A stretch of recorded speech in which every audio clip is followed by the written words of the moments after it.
Welcome to This Just In, the show bringing you the latest advancements in healthcare, strategy, innovation, and public policy. And now, for the fastest voice in healthcare, here's your host, Justin Barnes. Hello, everyone. Welcome to the special edition of This Just In Radio. I'm your host, Justin Barnes. Today, we're broadcasting live from the HIMSS annual conference in Orlando, HIMSS24. Broadcasting from Radio and Podcast Row. Before we get too far, though, let me thank my radio and on-air producers, Greg Masters and Roberta Mullen. Thank you so much, team. Some of this came together at the last minute, and Greg was fantastic, and Roberta is always amazing. It's great to work with you guys always, and this is actually my 10th year straight, as my first broadcast was live from HIMSS15 in Chicago. So thanks again for helping me keep this streak going. That was a phenomenal event and launched a great annual trend of key thought leaders sharing best practices and strategies to successfully navigate the future of healthcare. So over the next few days, we're bringing you the latest in industry's most sought after CEOs, CIOs, care providers, policy leaders, and visionaries. If you miss any of this episode and broadcast, all my content for This Just In Radio is posted at iTunes, iHeartRadio, SoundCloud, Spreaker, Google, and on the TuneIn platforms. As many of you know, my goal for broadcasting live each year for the HIMSS annual conference is to create an information medium that shares best practices, strategies, and actionable intelligence from the industry's leading sources and experts. We're also fortunate to have many of these guests as initial members of our health innovation think tank, where we transparently share healthcare and digital health best practices as well as key strategies. You can find out more about the think tank at healthinnovationthinktank.com. My goal, along with all my guests here, will be to offer tactics and strategies to not only survive, but to thrive. You're going to even hear that from my good friend Rasu Shrestha, who will talk about surviving and thriving in his upcoming episode. But it's important that we all thrive as we navigate our hospitals, physician practices, our companies, or even your families through all these changes occurring in healthcare. There's more opportunity than ever before for all of us to thrive, but we must understand how healthcare is evolving, how policy and reimbursement is shifting, and where best practices and innovation can support our efforts. I hope you glean all of that over the next few days of broadcasting. That's at least my goal. Thanks again, and off to my next guest. Welcome back to This Just In Radio Show, broadcasting live from HIMSS24 in sunny Orlando. I'm excited to introduce my next guest, Philip Bradley, Digital Health Strategist with HIMSS. Welcome to the show, my friend. Thank you so much. Glad to be here. It's been a good conference so far? It has been. It's been a lot of people, a lot of handshaking. Yeah, exactly. I know.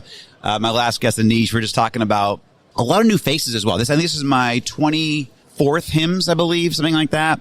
And, it's been great. It's old home week, so there's always, 200, 300, 400 of your closest friends, but also a lot of new faces in this industry. So it's kind of exciting from that perspective. It is. So tell us a little bit about you're new to my show, so give my audience a little bit about your background and. Sure. I have been in the IT field my whole career. I don't want to say how long back, but I've been in healthcare since the mid-'80s. Yep. And been coming to HIMSS since the mid-'80s, using it as an education tool. I joined HIMSS just shy of 8 years ago, responsible for the EMR adoption model. Mm-hmm. And last year, I was asked to modernize the infrastructure adoption model, which is my focus for this week at HIMSS. Yep. So before we dive into the infra model and all the advancements that you've made, actually, I like to start off on a really positive note because so many great things are happening in the industry. What progress are you most excited to see occurring in healthcare today?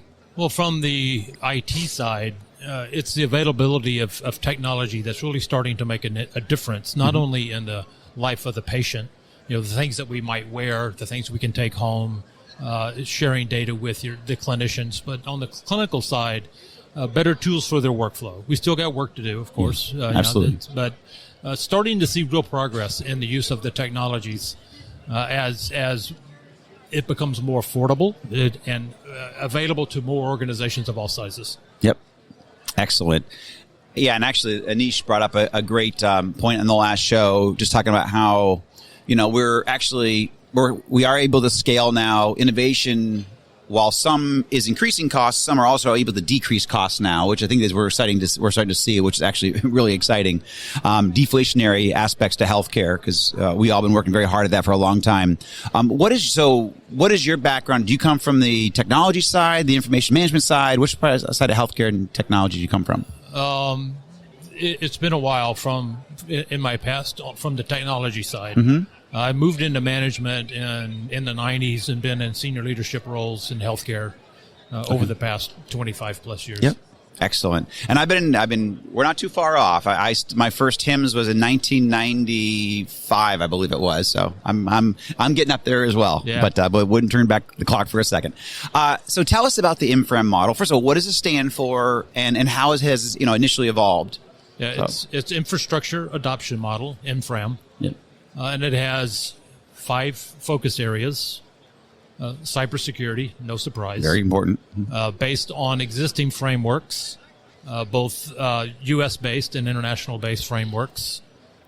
We have IT management and performance, which is how well does the infrastructure perform? How well is it managed? Does it meet the objectives of the organization? Adoption, that's where we get into looking at infrastructure that we put into the hands of the clinicians or the patients. Are they actually using it as expected? And then outcomes. How are we driving improvements in the organization through these investments and infrastructure so that we can communicate it? We had a vendor yesterday describe it very well as a Rosetta Stone for executives outside of IT to communicate to. So it's been very helpful. And then the final is sustainability. Sustainability in terms of is the dollars that I'm spending today going to be beneficial tomorrow, as well as a carbon imprint. Carbon impact is very important. Healthcare in the U.S. accounts for a little more than 8% of greenhouse gases in the U.S. Right. Okay. So we have a role. Absolutely. To be more mindful. That's excellent. Great point. So how does an organization get involved? Well, there's a lot on our website, HIMSS.org, and you can get an overview of what IMFRAM is, as well as our other adoption models, IMRAM being the one that people know most. Yes. There you can ask for a survey. It's a self-assessing survey where we suggest you get around the table with the right people, and you can complete it in about 3 hours, depending. But that's what on average it has been. And then the results of that survey come back to us, and we put it through our magic formulas. Your algorithms, yes. Our algorithms, and show you where you are. And most important, it's a roadmap. How do we improve to move to the next stage? It's excellent. So would this be a CTO, CIO, all the above leadership? It usually starts in at CIO, CTO, CISO roles, but it's expanded out and is important to non-technical executives that are responsible for productivity of service lines, performance, and job satisfaction in service lines. Yeah. Excellent. So what are the most significant benefits for an organization to engage? I mean, obviously you mentioned the roadmap is really important, and obviously you got your 5 tenets, but yes, please explain. It's looking outside your 4 walls of how well are we doing? Right. Are we on the right track? Are we in step with what the rest of the industry is doing? And are the investments that we're making today going to be sustainable for tomorrow and help us as we move forward? It's a way of deep reflection, if you will, as the questions are meaningfully challenging. Good. That's why I said we need to have the right people around the table. Just don't give it to somebody on Thursday afternoon and say, knock this out. Yeah. Good point. And get a meaningful response so that the roadmap that we give you back is more meaningful. Yeah. So I guess that's a great point. I think let's spend a second on that, because there's I think you just offered a best practice, because sometimes we move so fast, we don't realize, our actions and hey, Mike and Susie, maybe knock that out and bring it back. And that's not exactly the best way to go about it. So if you have to offer some thought leadership, somebody say, hey, this is the best way to approach these questions in this survey, how would you, what were the maybe 2 or 3 best practices there that you would offer to somebody? You be realistic, number one. A lot of times we see organizations being pessimistic. They'll say, well, we're not really doing that. And when we have the conversation post-survey, we find, you are doing that. You're doing very well. Yeah. So give yourself credit where credit is due. And we see organizations being overly optimistic. Yeah. Oh, we do all of these things. And that's why we do a validation to say, are you really? Let's go through it. Yep. What's the evidence? So we want to see that, and don't take the output as a reflection on your past performances. Right. We do have organizations that will take the survey and do very poorly and blame it on the survey. And that's that doesn't sound helpful, though. No, it's not. But it can be a painful conversation. But they usually come around and go, okay, I understand and what we need to do, and then they have the roadmap to go forward. Very helpful. So, in our 8 stages, is that correct? Yes. 0 to 7. 0, you have nothing. Yep. 7 is the highest level, and MFRAM at 7, you're starting to use very advanced analytics to manage your infrastructure, to identify data and improvements to other executives, not just inside of IT, but the adoption and outcome components as well, so that you know that the investments you're making are having an impact that you expect. At a stage 7, is there a handful of organizations? Is it 5%? Is it 2%? What are the ballpark? Well, in MRAM, it's about 10% of the market is at stage 7. Excellent. Okay. 15. That's great. It is. And we would love for that to be 90%. Right. The adoption models are aspirational. Right. They're not something that you just take the software out of the box and you're at stage 7. Right. It takes some real effort. And on the infrastructure side, since it's so new, we have 2 international organizations at stage 7, and we just validated Intermountain Health last Monday at stage 7. Great. They're the first on this new model.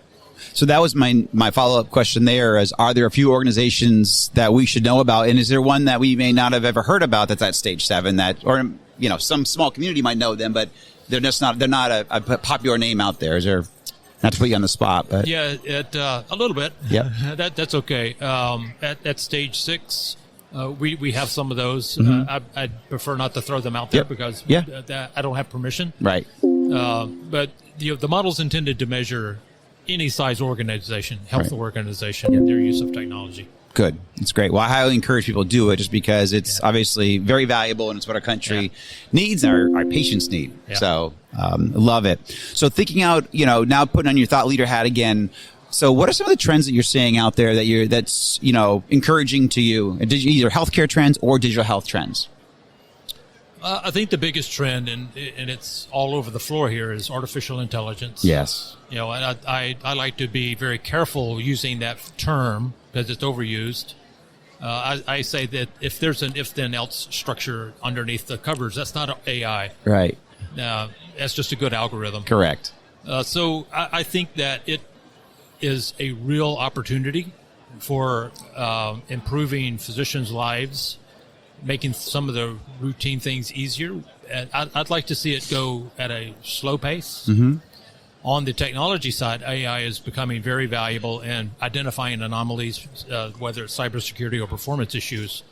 So I like that scope of AI. Yeah. The other is there's been more interoperability and making sure that the physician, the care provider, has the information they need to know. We've made great strides in that over the years, not just in exchanging the data, but putting it into a meaningful format for the docs. Yeah.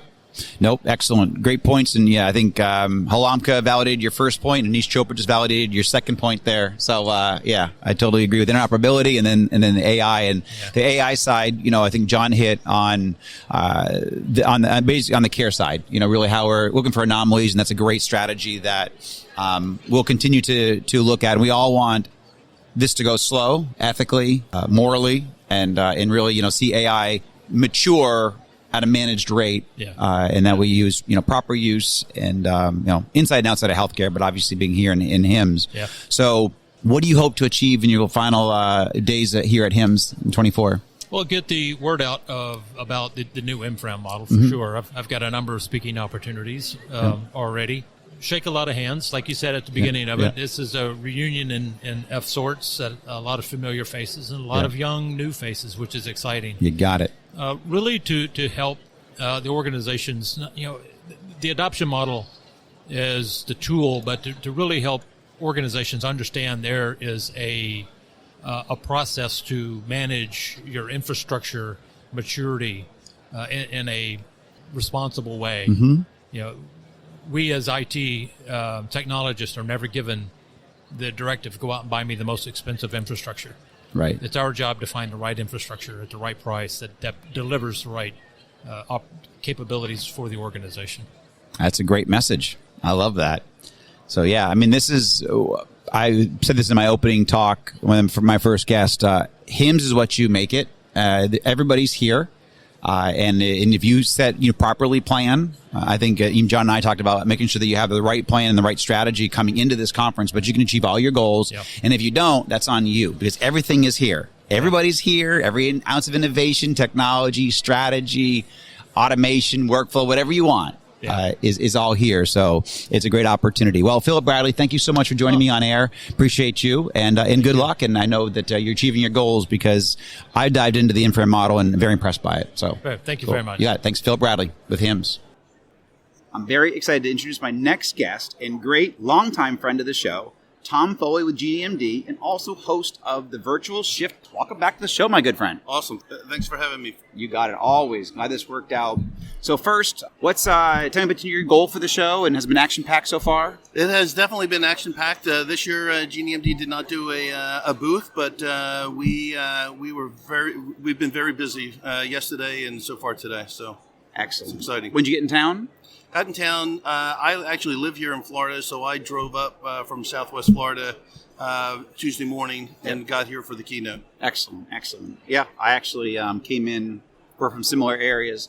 I came in on Monday morning, but I don't know if I hit pretty bad traffic. It took almost 3.5 hours from Sarasota. Route 4 is a killer. Yeah, it really is. Oh my gosh. I even tried to do some back roads around it because it was just so bad, but it still took me 3.5 hours.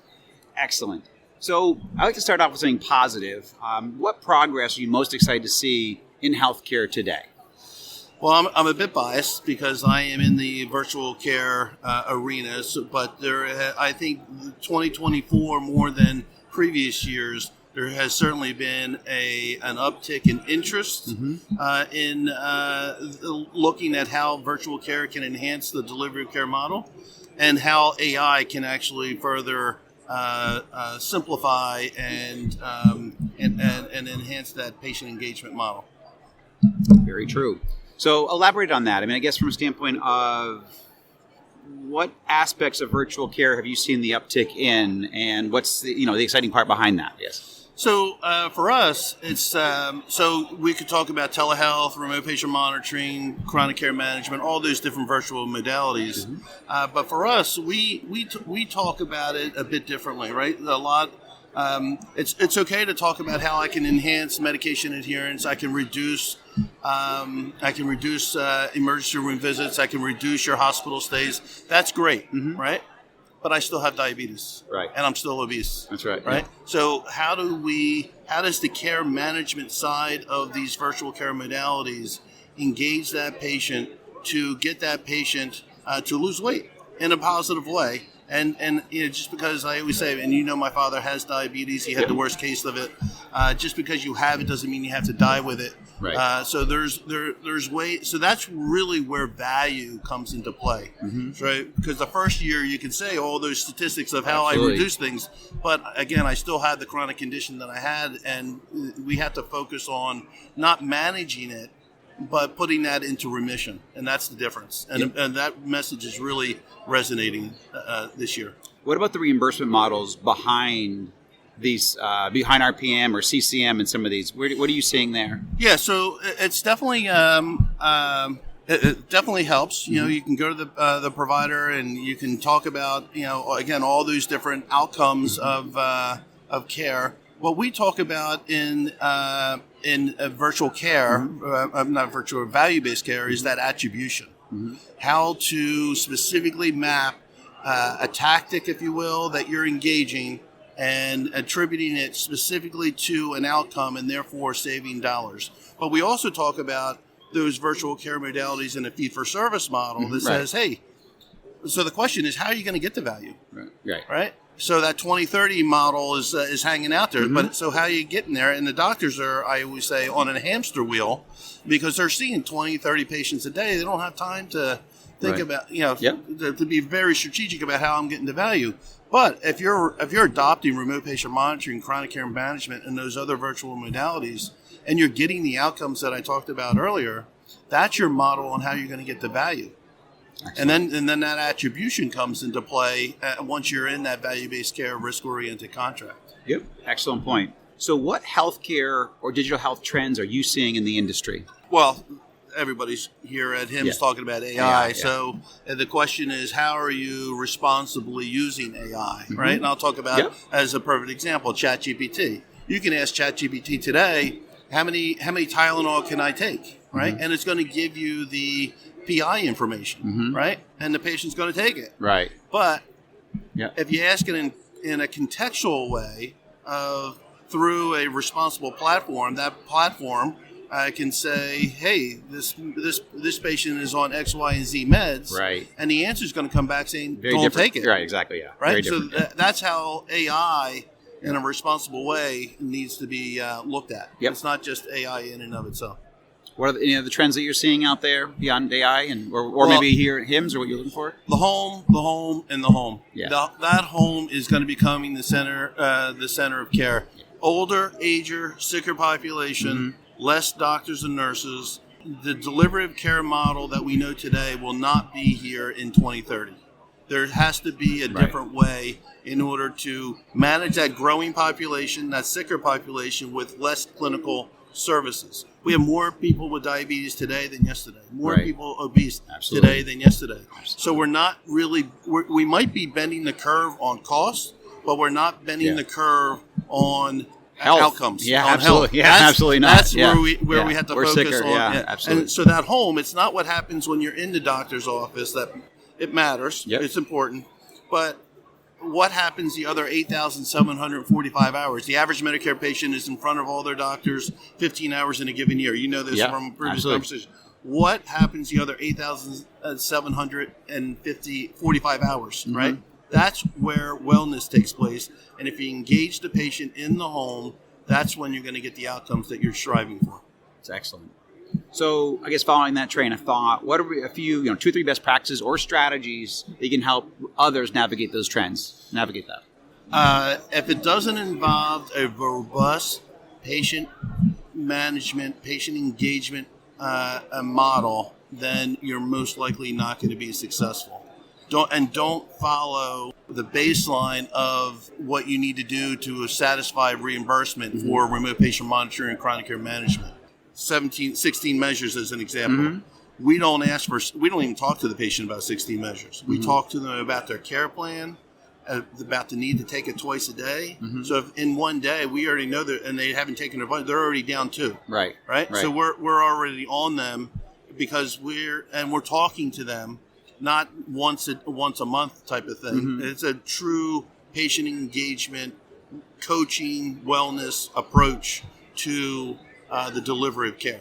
That's ultimately how we get to the success models and the outcomes that we get.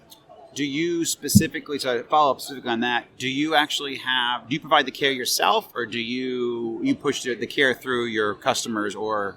No, actually, that's a great question. So GenieMD is a bit different. So GenieMD provides not only the platform, but we provide the care managers. We provide a full end-to-end scenario. But if we're working with self-insured employers or payers, we have the GenieMD medical group, separate organization, right, that will provide virtual care, right? So we have a model as we're working with a payer. Our providers will see that patient and they will onboard them through a new patient engagement, and then validate whether or not they qualify for the program, the virtual programs, RPM and CCM. And then that virtual doctor will manage that patient through the life cycle. So that's a bit different than just an RPM company going to a practice and saying, "Hey, use me. I can save you money, or I can make you money." Right. Much different. Excellent. So, thinking beyond today, what are a few key strategies or trends that we must be ready to navigate in 3 years from now? 3 years from now. Well, I know it's hard. It's 2023, so you're talking about 2027. 3 years away from every provider. 1.1 million providers today are in a fee-for-service model. How are we getting the value? So now is the time to explore, take risks, and validate what that model is going to look like to move you into that arena. And if you're not focused on patient engagement and that patient being in the home, the home is now the new setting of care. And in 3 years from now, I think that you're going to see that model more prevalent than ever in the past. And in that engagement, that I say engagement, but it's really that we need to find a different way of coaching that patient in the 8,745 hours that they're not in that brick and mortar facility on how do we get to wellness. That's excellent.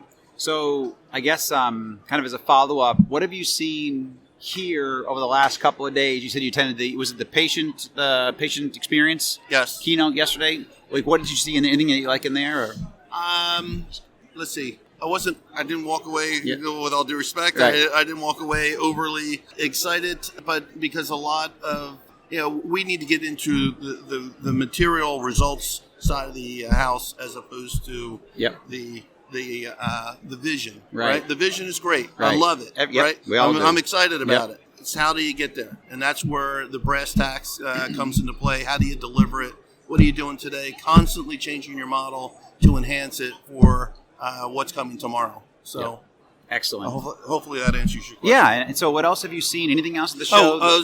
So there are a lot of very interesting AI platforms. Yes. Frankly, I think responsible integration of that. We're already integrated with ChatGPT, as I talked about earlier. But there's other ways in which we can integrate that platform and use some of that analytics, the analytics side of the data within that data, to be more intelligent about honing in on that patient that needs maybe more attention than another, right? But there's definitely, I'm a full believer in the AI, and there's some interesting players here that can certainly make that happen. So what have you? I completely agree. So what are your final goals here? You'll be here through Thursday? I'm actually leaving at the end of today. And today? Yeah. Any other goals for the rest of your time here? We're just at the end. We have a couple hours left. We're just walking the halls and looking at our books and seeing what other vendors that pop to mind. Yep. It's interesting what you can find when you're just open. walking the halls. That's right. And that's a great point. You just have to be open and think about it and just ask tons of questions. Right. Yeah. I only had a couple of hours free, so I did the same thing. Before here, I had an hour to walk around the show floor. At 3:15 today, or 3:30, I get free up again. I'm going to walk the show floor a little bit more. Yeah. Exactly. There's a lot here. Yeah. There's definitely a lot here and a lot to learn. So in that direction, anything that you're surprised about this year? I guess I'll lead the witness a little bit from my perspective. I was surprised how busy it was because obviously HIMSS has been going through some maturations. True. And then, it's very well attended. Also, a lot of new faces. So a lot of, Old Home Week, a lot of us have been around for a long time. But also, there's a lot of new faces here. So, what are your thoughts? I was thinking the same thing actually on the new faces front, and it is very well attended. A lot of people on the floor, and you can see a lot of. I've been to a lot of booths. Having done booths for the last several years, it's surprising how busy some of these booths are. Which is again exciting. Yes. But people are engaged and they want to learn and they want to see what you got to offer. So that has truly been exciting. Yeah. Excellent, Tom. We're right at 13. Great job, my friend. Awesome. Tom Foley. Thank you. Thank you for joining the show. You got it, my friend. Thank you. Have a good rest of your show.